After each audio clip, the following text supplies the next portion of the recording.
வணக்கம் மக்களே, நீங்கள் பார்த்து கொண்டிருப்பது இது ஜீனியஸ் ஷோ. நான் உங்களோட ஜீவா. ஸோ இன்னைக்கு இந்த ஸ்பெசிஃபிக் எபிசோடில் ஒரு மர்டர் மிஸ்டரி த்ரில்லராக ஒரு ரிமோட் ஐலாண்டை பேஸ் பண்ணி அகதா கிறிஸ்டியோட ஸ்டைலில் வெளிவந்த லூசி ஃபோலி எழுதின த கெஸ்ட் லிஸ்ட் இந்த புக்கோட ரிவ்யூ பற்றி தான் பார்க்க போகிறோம். என்னதான் ஒரு மர்டர் மிஸ்டரி புக்காக இருந்தாலும் நம்ம நார்மல் மர்டர் மிஸ்டரியில் பார்க்காத மாதிரி பிளாட் லைனும் மோட்டிவேஷனும் கம்ப்ளீட்டாக டிஃப்ரெண்ட்டாக இருந்துச்சு, புதுசாகவே இருந்துச்சுன்னு சொல்லுவேன். இந்த புக்கோட ப்ரோஸ் அண்ட் கான்ஸ் என்ன, பிளாட் லைன் என்ன, நீங்கள் படிக்கலாமா வேணாமா, இதை பற்றி தான் இந்த வீடியோவில் பார்க்க போகிறோம். வாங்க வீடியோக்குள்ள போகலாம். ஃபர்ஸ்ட் ஆஃப் ஆல் லூசி ஃபோலியை பற்றி பார்த்துருவோம். இந்த அட்மாஸ்பியரை பேஸ் பண்ணி த்ரில்லர் எழுதுனா ஒரு ஆத்தர் தான் வந்து லூசி ஃபோலி. இதுக்கு முன்னாடி வந்து ஹண்டிங் பார்ட்டின்னு இன்னொரு புக் எழுதியிருப்பாங்க. அதுலேயும் சேம் டிஎன்ஏ, ஒரு ரிமோட் ஐலாண்ட், ரிமோட் செட்டப் இருக்கும், மல்டிபிள் பிஓவிஸ் இருக்கும். அந்த கேரக்டர்ஸ்குள்ளே இருக்க சீக்ரெட்ஸ்லாம் அதை வச்சு தான் வந்து இந்த கதையே பில்ட் ஆகும். உங்களுக்கு இந்த rock paper scissor, girl on the train இந்த மாதிரி அட்மாஸ்பியரை பேஸ் பண்ணி ஹெவியாக பேஸ் பண்ணி எழுதின புக்ஸ் எல்லாம் பிடிக்கும்னா இந்த புக் உங்களை ரொம்ப இம்ப்ரெஸ் பண்ணும். இந்த புக்கோட ஒன்லைனர் அண்ட் மோட்டிவேஷனுக்குள்ள ஃபர்ஸ்ட் போயிடுவோம். வில் அண்ட் ஜூல்ஸ் அப்படிங்கிற ரெண்டு பேருக்கு வந்து ஒரு ரிமோட் ஐலாண்ட்ல வந்து மேரேஜ் நடக்குது.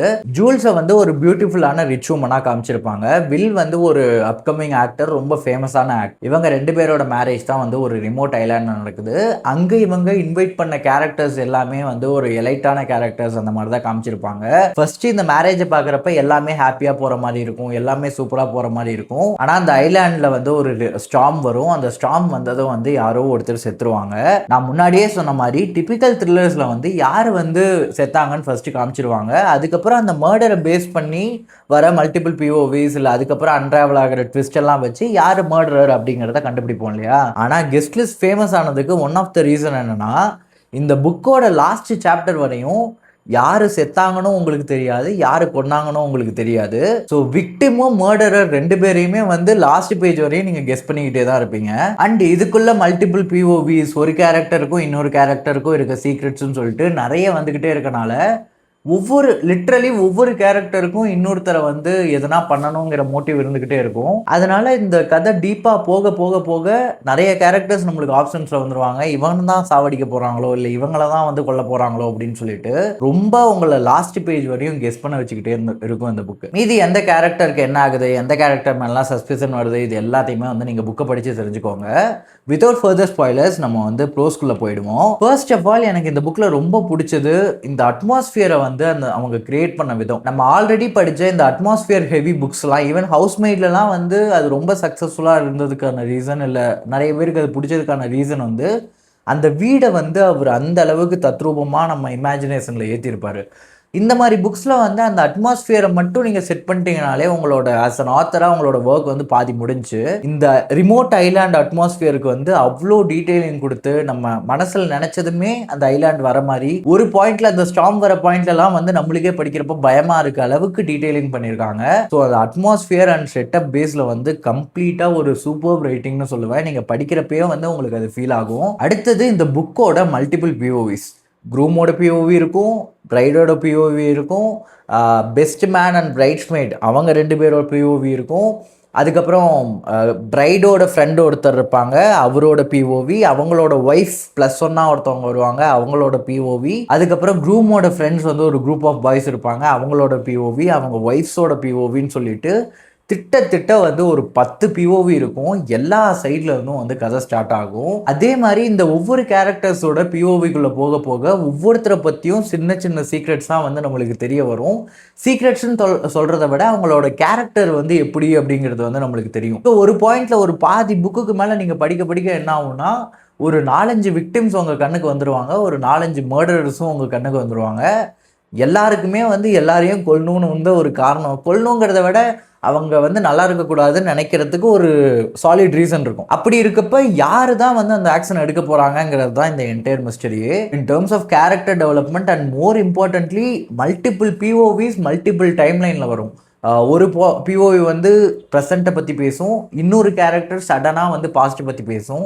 ஸோ இந்த மாதிரி மல்டிபிள் பிஓவிஸை வந்து ஹேண்டில் பண்ண விதம் ரொம்பவே கன்வின்சிங்காக இருந்துச்சு, ரொம்பவுமே நீட்டாக அந்த ஒர்க்கை பண்ணியிருந்தாங்க. நான் ஆல்ரெடி சொன்ன மாதிரி அந்த classic whodunit vibe இருந்துகிட்டே இருக்கும். ஏன்னா மர்டரர் யாரு, விக்டிம் யாருன்னு நம்மளுக்கு தெரியாதுங்கனால we keep on guessing still last page. என்னதான் இவ்வளோ க்ளூஸ், இவ்வளோ ரீசன்ஸ், இவ்வளோ கேரக்டர்ஸை வந்து ஆத்தர் விட்டு வச்சிருந்தாலும் லாஸ்ட்டாக யார் சாகுறாங்க யார் கொல்றாங்கங்கிறது ஒரு ட்விஸ்டாக தான் இருந்துச்சு. அது நியர்லி அன்பிரடிக்டபிள். ஒரு 100 பேர் நீங்கள் அந்த புக்கை படிக்கிறீங்கன்னா ஒரு 2 பேர் 3 பேரால தான் வந்து அதை கரெக்டாக ப்ரெடிக்ட் பண்ண முடியும். அதுக்கப்புறம் என்னதான் மல்டிபிள் பிஓவிஸ் இருந்தாலும், இத்தனை கேரக்டர்ஸையும் ஃபாலோ பண்ணுற மாதிரி இருந்தாலும், ஒவ்வொரு கேரக்டருக்குமான பேக் ஸ்டோரி ரொம்ப ஸ்ட்ராங்காக இருக்கனால தான் நம்மளால் ஒவ்வொரு கேரக்டரையும் நம்ப முடியுது. இந்த கேரக்டர் வந்து ஒருத்தரை கொல்ற எக்ஸ்டென்ட்டுக்கு போக முடியும் அப்படின்னு சொல்லிட்டு ஒவ்வொருத்தரோட பேக் ஸ்டோரிஸும் அவ்வளோ ஸ்ட்ராங்காக அவ்வளோ சாலிடாக எழுதியிருக்காங்க.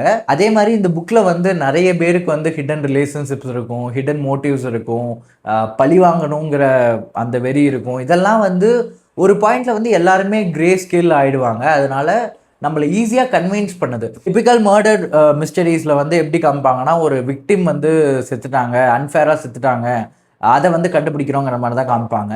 ஆனால் இந்த புக்கில் வந்து எல்லாருக்குமே ஒரு கிரே ஸ்கேல் கொடுத்தனால நம்மளால் யாரையும் வந்து ரேங்க் பண்ண முடியல. அந்த இடத்துல தான் வந்து இந்த புக்கு வந்து ரொம்ப சுவாரஸ்யமாகுது அப்படின்னு நான் சொல்லுவேன். அண்ட் இந்த ஸ்லோ பர்னும் வந்து ஒரு பாயிண்டில் பே ஆஃப் ஆகுது. ஏன்னா இது வந்து கொஞ்சம் பெரிய புக்கு தான், ஒரு 350 பக்கம் இருக்க புக்கு. பொறுமையாக நீங்கள் படிக்கணும் தான். ஆனால் அவ்வளோ பொறுமையாக வந்து நான் ஒரு 60 சாப்டர் படிக்கிறப்ப அந்த கடைசி 6 சாப்டரில் வந்து ஒரு நல்ல பே ஆஃப் இருக்குது. You won't regret reading this book. ஒரு 6-7 மணி நேரம் நான் படித்தேன், ஆனால் எதுவுமே இல்லைன்னு சொல்லிட்டு யூ ஒன்ட் ரிக்ரெட் இட். இந்த புக்கில் இப்போ எல்லாமே நல்லா இருக்கானா, சில விஷயங்கள்லாம் வந்து ஒர்க் அவுட் ஆகலைங்கிறத விட கஷ்டமாக தான் இருக்குது. ஃபர்ஸ்டே வந்து இந்த மல்டிபிள் பிஓவிஸ். த்ரில்லரில் நம்ம 2 பிஓவிஸ் பார்த்துருக்கோம், 3 பிஓவிஸ் பார்த்துருக்கோம். ஆனால் ஒரு 7-8 கேரக்டரோட பிஓவிஸ் மாறி மாறி கண்டினியூஸாக வரப்போ வந்து டைம்லைனை ஃபாலோ பண்ணுறதும் கஷ்டமாக இருக்குது, கேரக்டர்ஸை ஃபாலோ பண்ணுறதும் கஷ்டமாக இருக்குது. தேங்க் காட் இது எதுவும் பெருசாக அந்த ஈவெண்ட்டை பேஸ் பண்ணி இல்லாதனால ஓரளவுக்கு நம்மளுக்கு வந்து ஈஸியாக இருக்குது. ஆனால் இந்த மல்டிபிள் பிஓவிஸ் வந்து ஒரு சேலஞ்சாக தான் இருக்குது. அதை ஃபாலோ பண்ணுறது கொஞ்சம் கஷ்டமாக தான் இருந்துச்சு. அதுக்கப்புறம் மெயின் பிரச்சனை வந்து இந்த ஸ்லோ பேஸுங்க. நீங்கள் இந்த ஃபாஸ்ட் பேஸ்டு த்ரில்லர்ஸ்லாம் படிச்சிருந்தீங்கன்னா இந்த புக்கில் வந்து கேரக்டரோட பேஸ் பில்ட் பண்ணுறதுக்கே வந்து திட்ட பாதி புக் எடுத்துக்கிறாங்க. ஒரு 25 சாப்டருக்கு அப்புறம் தான் கதைக்குள்ளேயே போகிற மாதிரி இருக்குது. அது வரையும் எல்லா கேரக்டர்ஸ்க்கும் இன்ட்ரோ மாதிரி தான் வந்துக்கிட்டு இருக்கு. ஸோ அந்த first half of the book உங்களோட பொறுமையை ரொம்ப சோதிக்கும். ஏன்னா செகண்ட் ஹாஃபில் வந்து அந்த மர்டர் அந்த மிஸ்டரி பக்கத்தில் போகிறப்ப கொஞ்சம் ஃபாஸ்ட்டாக இருக்குது. But first half of the book ஒரு ஃபஸ்ட்டு ஒரு 150 பேஜ்லாம் வந்து உங்கள் பொறுமையை ரொம்ப சோதிக்கும். எல்லா கேரக்டர்ஸ்க்கும் இன்ட்ரொடக்ஷன் வந்துக்கிட்டே இருக்கும். என்னதான் இதெல்லாம் தேவைப்பட்டாலும் அந்த ஃபர்ஸ்ட் ஹாஃப் வந்து கொஞ்சம் நம்மளோட பொறுமையை வந்து சோதிக்கிற மாதிரி தான் இருக்குது. என்னதான் இவங்களோட அந்த ஃபைனல் ட்விஸ்ட் எல்லாம் வந்து நல்லாவே இருந்தாலும், அன்பிரடிக்டபிளாக இருந்தாலும், சில ட்விஸ்ட் எல்லாம் வந்து ரொம்ப ப்ரெடிக்டபிளாக தான் இருந்துச்சு. ஃபார் எக்ஸாம்பிள் இந்த மாப்பிள்ளையை வந்து ரொம்ப ஒரு பெர்ஃபெக்ட் கையாக காமிச்சிருப்பாங்க. அப்படி காமிக்கிறப்பே நம்மளுக்கு தோணுது, இது எங்கேயோ வந்து சரி வரல, ஏதோ ஒன்று வந்து இவன் பண்ணியிருக்கான், இவனுக்கு ஏதோ ஒரு டார்க் சீக்ரெட் இருக்குன்னு தோணுது. அதே மாதிரி மேஜர் கேரக்டர்ஸே சொல்கிறேன், ப்ரூமோட பிஹேவியர் ரொம்ப பர்ஃபெக்டாக இருக்கணும்னு அவங்க நினைக்கிறப்பயே பாஸ்டில் ஏதோ ட்ராமா இருக்குது, இவங்க ஏதோ வந்து கோத்ரூ பண்ணியிருக்காங்க அப்படின்னு நம்மளுக்கு தெரியுது. அதே மாதிரி இந்த பிரைட்ஸ் மெய்டாக இருக்கட்டும், பெஸ்ட் மேனாக இருக்கட்டும், இவங்களோட கேரக்டர்ஸ் பற்றி படிக்கிறப்பே இவங்களோட பிஹேவியர் வச்சே நம்மளுக்கு தெரியுது சஸ்பிஷன் இருக்குது, ஏதோ ஒன்று வந்து மறைக்கிறாங்க அப்படிங்கிறது. அதெல்லாம் இன்னும் கொஞ்சம் ப்ரெடிக்டபிலிட்டி இல்லாமல் எழுதியிருக்கலாமோ அப்படின்னு இருந்துச்சு. ஏன்னா ஒரு கேரக்டர் வியர்டாக ஆக்ட் ஆகிறப்பே வந்து நம்மளுக்கு அங்கே சந்தேகம் வந்துடுது. அந்த சந்தேகம் வந்ததுக்கப்புறம் ஒரு ட்விஸ்ட் வர்றது வந்து அவ்வளோக்கா சாட்டிஸ்ஃபைங்காக இல்லை. இதில் எல்லா ட்விஸ்ட்டும் வந்து ப்ரிடிக்ட் பண்ண முடியும்னு நான் சொல்லலை. பட் சில ட்விஸ்ட், கேரக்டர் பேஸ்டு ட்விஸ்ட்லாம் வந்து அப்பட்டமாக தெரியுது. அது ட்விஸ்ட் மாதிரியே வந்து ஒர்க் அவுட் ஆகலை பெருசாக. அடுத்தது வந்து apart from that last twist, மற்ற ட்விஸ்ட் எல்லாமே வந்து மேஜர் பிளாட் ட்விஸ்ட் அப்படின்லாம் கிடையாது. இது வந்து அகைன் ஒரு ஆனியன் அனாலஜி மாதிரி தான். ஒவ்வொரு லேயராக நீங்கள் பிரிக்க ஒவ்வொரு கேரக்டர்ஸை பற்றியும் மோர் இன்ஃபர்மேஷன் உங்களுக்கு தெரிய த ஸ்டோரி பிகம்ஸ் அன்செட்லிங். ஸோ ஒரு ஸ்பெசிஃபிக் ட்விஸ்ட்னால என்டையர் பிளாட் லைனே மாறுது. For example rock paper sister மாதிரி, ஹவுஸ்மேட் மாதிரி, அந்த மாதிரி ஒரு ட்விஸ்ட் வேணும்னா அந்த மாதிரி ட்விஸ்டெல்லாம் அதில் இல்லை. சின்ன ட்விஸ்ட், சின்ன டீட்டெயில் ஆடிங்னால இந்த என்டையர் மோட்டிவே மாறுது. அந்த என்டையர் டென்ஷன் வந்து பில்டப் ஆகிட்டே இருக்குது. அதனால் உங்களுக்கு ஸ்லோ பேஸ்டு த்ரில்லர்ஸ்லாம் பிடிக்கும்னா வந்து இந்த புக் வந்து உங்களை சாட்டிஸ்ஃபை பண்ணும். ஸோ வேர்டிக்ட் என்ன அப்படின்னு சொல்லிட்டு பார்த்தீங்கன்னா, நைவ்ஸ் அவுட்டில் கிளாஸ் ஆனியன் ஒரு படம் வந்துச்சு.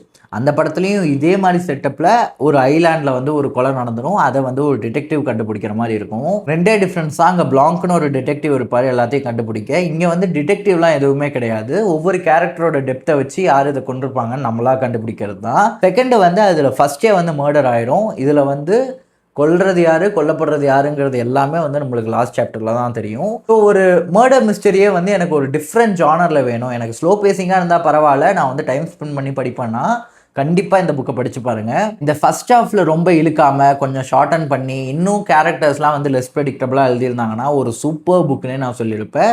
என்னை பொறுத்தவரையும் இது வந்து ஒரு வெரி குட் ரீட். வழக்கம் போல் சொல்கிறது தான். இந்த வீடியோ பிடிச்சிருந்தா நம்ம சேனலை சப்ஸ்கிரைப் பண்ணிடுங்க. உங்களோட ஃப்ரெண்ட்ஸ் அண்ட் ஃபேமிலிக்கு இந்த வீடியோவை வந்து ஷேர் பண்ணுங்கள். அண்ட் இந்த ரிவ்யூ ஒரு நல்ல ரிவ்யூ அப்படின்னு நினச்சிங்கன்னா கீழே ஹைப்புன்னு ஒரு பட்டன் இருக்கும். அந்த ஹைப் பண்ணிங்கன்னா இதே மாதிரி நிறைய த்ரில்லர் ஃபேன்ஸ்க்கு இந்த வீடியோ சென்றடையும். அதே மாதிரி இந்த புக்கை படிக்கணும்னு நினச்சிங்களா, டிஸ்கிரிப்ஷனில் லிங்க் கொடுக்குறேன். கண்டிப்பாக வாங்கி படிச்சு பாருங்கள்.